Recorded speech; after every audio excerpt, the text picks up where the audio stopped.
Layout of a proof, parallelogram bisecting diagonals. All right, let's take a step back and see the drawing they gave us and what we've got here. Here's the drawing like we're supposed to have above the proof table. We've got our proof table. We've got the given, which is the evidence they gave us, and the thing we're trying to prove. Now let's take a look at the drawing. They gave us a parallelogram. It's parallel this way, it's parallel this way, and it has the hash marks on each side saying that these lines are congruent. Well, you know, if these are parallel and these are parallel and those are congruent, then those must be congruent, right? So, let's see what it says here. It says given, AB is parallel to DC. The two green lines are parallel to the two red ones, okay? We're supposed to prove that AX is congruent to CX. Now, what do you notice? AX, there's nothing there. So guess what that's telling me? It's telling me that we need to draw lines. There's a hint. X, DX, BX, there's some missing lines, okay? They're telling us right here that there's missing lines in the proof. So, if we needed lines to go from AX to CX to BX to DX, guess what?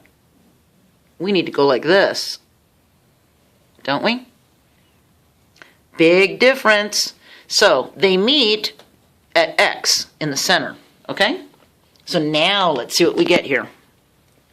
So we've got a parallelogram split into a bunch of different parts, okay? See that? I'm trying to get the caps off my markers, I'm sorry. All right, so we need to prove that AX is congruent to CX. And we need to prove that DX is congruent to BX, okay?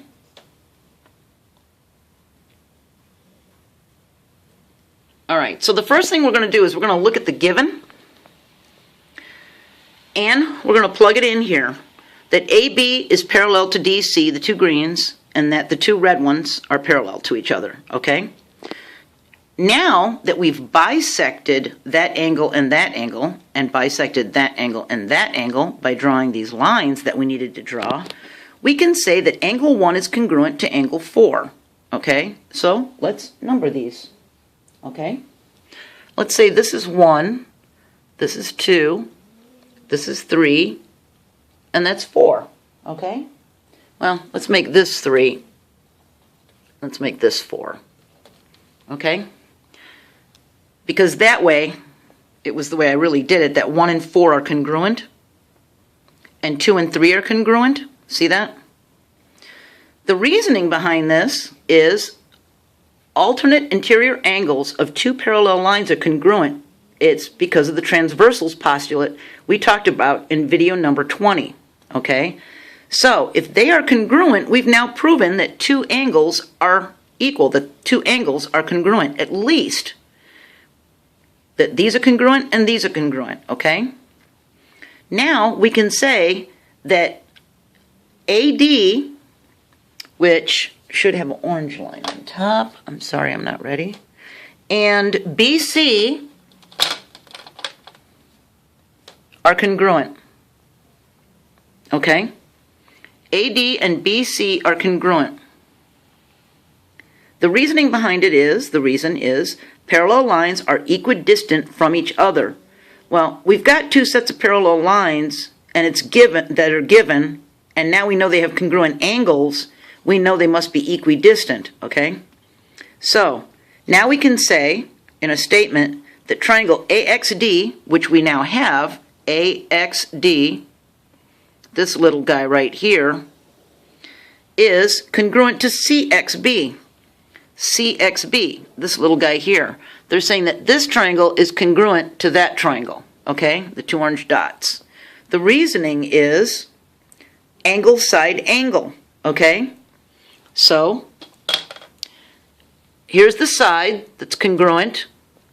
Here's an angle that's congruent, okay?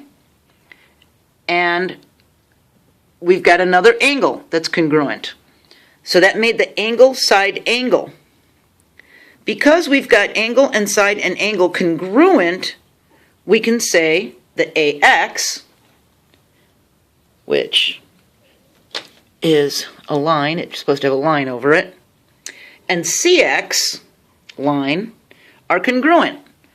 AX is congruent to CX, okay, because they have congruent angles and that these are parallel. And we can say that DX and BX are congruent. DX and BX are congruent because these are congruent and their angles are congruent.